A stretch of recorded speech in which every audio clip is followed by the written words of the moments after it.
अस्सलाम वालेकुम। वालेकुम अस्सलाम। मेरा नाम मोहम्मद इशान है और मैं दारुल स्कूल शाहपुर सदर में पढ़ता हूँ।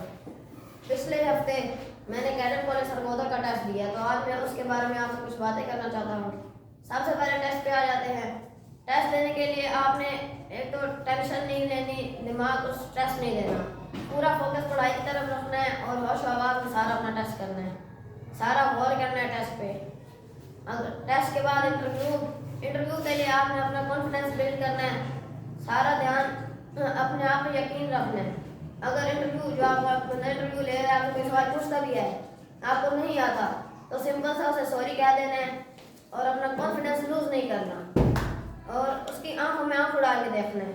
अगर आप उसकी आंखों में आंखों डाल के नहीं देख सकते तो उसके किसी भी जो फेस के पार्ट्स हैं, नाक पे, कान पे, इन जगहों पे उसके फोकस करें। वो खुद भी कहेगा कि बंदा कुछ कर सकता है। और एक दो से अगर वो कहे, वो आपसे फ्यूचर एम्बिशन पूछेंगे और इस तरह की चीज़ें पूछेंगे, तो आप उनके बारे में पहले डिसाइड करके जाना होगा। आपकी फेवरेट पर्सनैलिटी क्या है, आपको कौन सी स्पोर्ट पसंद है, और सिर्फ ये कह नहीं देना। अगर आप कहते हैं आपकी फेवरेट पर्सनैलिटी क्या है, अगर आप कहते हैं कि आपकी फेवरेट पर्सनैलिटी अल्लामा मोहम्मद इकबाल है, तो उनके बारे में आपको पता नहीं होना चाहिए कब वो पैदा हुए, कब उन्होंने वफात पाई, उसके बाद उनके बाबा के नाम क्या था, उनकी माँ का नाम क्या था, उन्होंने कितनी शादियाँ की, उनके शेर पता होने चाहिए, उन्होंने जो जो किताबें लिखी वो पता होने चाहिए, या फिर कोई भी आप पर्सनैलिटी कहते हैं तो उसके बारे में सब पता होना चाहिए। फेवरेट अगर कोई आपकी हॉबी पूछते हैं, हॉबी कम से कम 2 से 3 बतानी चाहिए। वो हॉबी आपसे पूछते हैं, आप क्या देते हो, गार्डनिंग है, आर्ट बनाना मुझे पसंद है, इस बारे में भी आपको पता होना चाहिए। गार्डनिंग में क्या क्या आता है, वो आपसे फ्लावर के नाम पूछ सकते हैं, हमारे जो मुल्क का नेशनल फ्लावर है उसके बारे में पूछ सकते हैं, एनिमल्स के बारे में पूछ सकते हैं, इस तरह की वो चीज़ें पूछ सकते हैं। तो जनरल नॉलेज भी बहुत ज़रूरी होनी चाहिए। हमारे मुल्क के जो सबसे पहले प्रेसिडेंट थे, गवर्नर थे, अभी जो चल रहे हैं हमारे सूबे, इन सब बातों के बारे में पता होना चाहिए, इन सब बातों के बारे में पता होना चाहिए। उसके बाद और कुछ सवाल भी आते हैं। एक तो टेस्ट में टाइम मैनेज करना बहुत ज़रूरी है, उसके लिए आपको बहुत प्रैक्टिस करनी पड़ेगी। टाइम मैनेज करना सबसे ज़रूरी है। इंटेलिजेंस टेस्ट अगर पास करना है तो टाइम मैनेज करना आना चाहिए। इंटेलिजेंस टेस्ट में 100 सवाल होते हैं और आपके पास सिर्फ 40 मिनट टाइम होता है, जो मुश्किल से ही पूरा होता है। अगर एक बंदा इंटेलिजेंट है तो वो पूरा कर लेता है। 5 टेस्ट होते हैं पीएफ कैडेट सरगोदा के कंप्यूटराइज। सबसे पहले इंटेलिजेंस टेस्ट होता है, वो होता है 100 सवाल होते हैं और 40 मिनट होते हैं। सबमिट करने के बाद आपके पास 2 चीज़ें सामने आती हैं, या लिख होता है कंग्रेचुलेशंस ग्रीन कलर में, या लिख होता है sorry better luck for next time. Congratulations आया तो उसका मतलब आपने ये टेस्ट पास कर लिया है। उसके बाद नेक्स्ट पेपर की तरफ जाते हैं, नेक्स्ट करेंगे और कोई भी बटन 2 बार क्लिक नहीं करना। एक बटन दबा के अगर आपने नेक्स्ट दबाया है तो कम से कम 5 सेकंड का वेट करना है। 2 बार क्लिक करेंगे तो ऑटोमेटिक फेल हो जाएंगे, क्योंकि वहाँ पे बहुत सारे सर्वर चल रहे होते हैं, तो इतनी जल्दी कंप्यूटर कमांड नहीं करता, वेट करना है। अगर 2 बार बटन दबाएंगे तो फेल हो जाएंगे।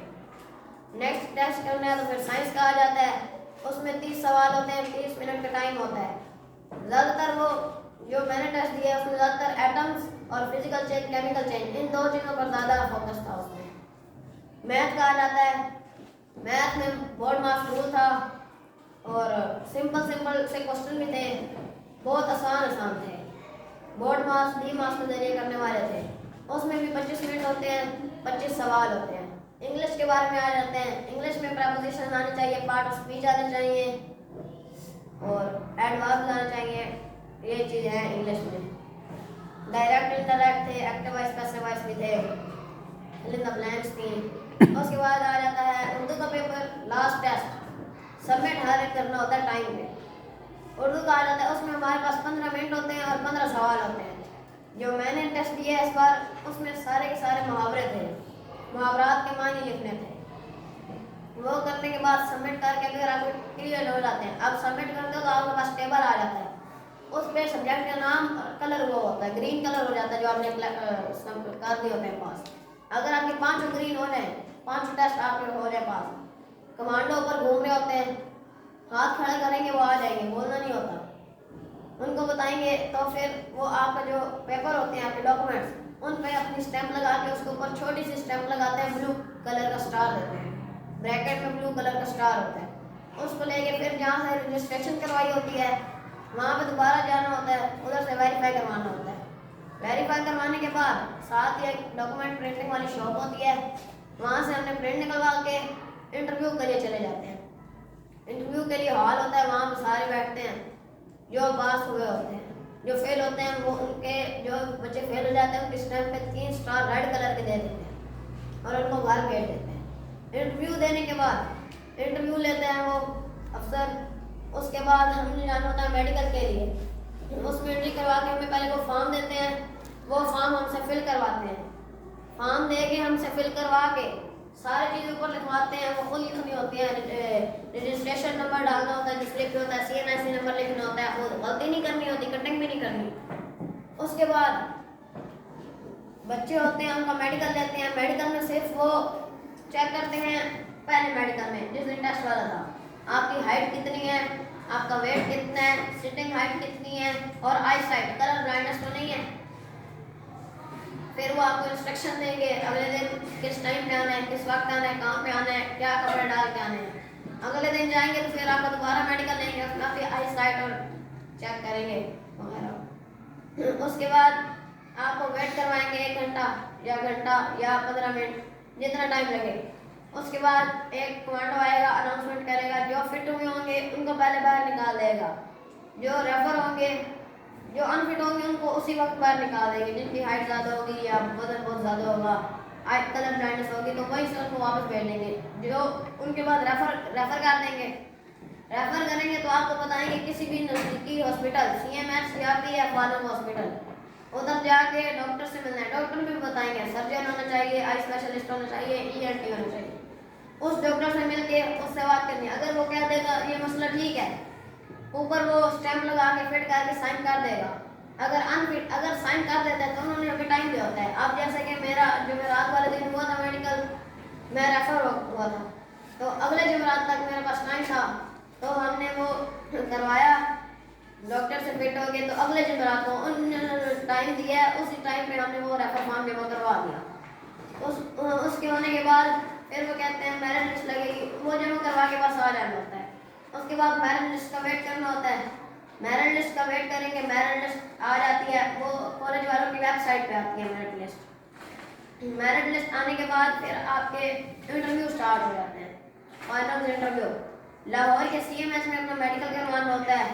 سارا وہ خون کی سیمپل لے کے وہ چیک کرتے ہیں کوئی بیماری تو نہیں ہے. اس کے بعد ایک انٹرویو ہوتا ہے. انٹرویو میں ہمارے سامنے 3 سے 4 بندے ہوتے ہیں. سائیکولوجسٹ ہوتا ہے اس طرح کے, وہ ہمارا انٹرویو لیتے ہیں. اگر ان کو لگتا ہے کہ یہ بندہ یہاں فٹ ہو جائے گا, یہ کور کر لے گا, ہمارے ساتھ چل سکتا ہے, پھر وہ ایڈمیشن دے دیتے ہیں.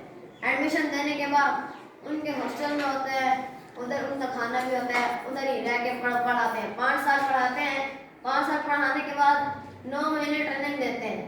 ٹریننگ دینے کے بعد آپ کو 2 سے 3 چوائسز دی جاتی ہیں کہ آپ ٹیکنیشین بن سکتے ہیں. آپ نے ٹیکنیشین میں جانا ہو, ایئر فورس والوں کا میڈیکل میں جانا ہو, یا GD بننا ہو, GD پائلٹ بننا ہو, یا کارگو پائلٹ بننا ہو, تو آپ سے 2 یا 3 چوائسز دیتے ہیں آپ کو. ان میں سے جو آپ کو بیٹر لگے وہ آپ سلیکٹ کر کے بن سکتے ہیں.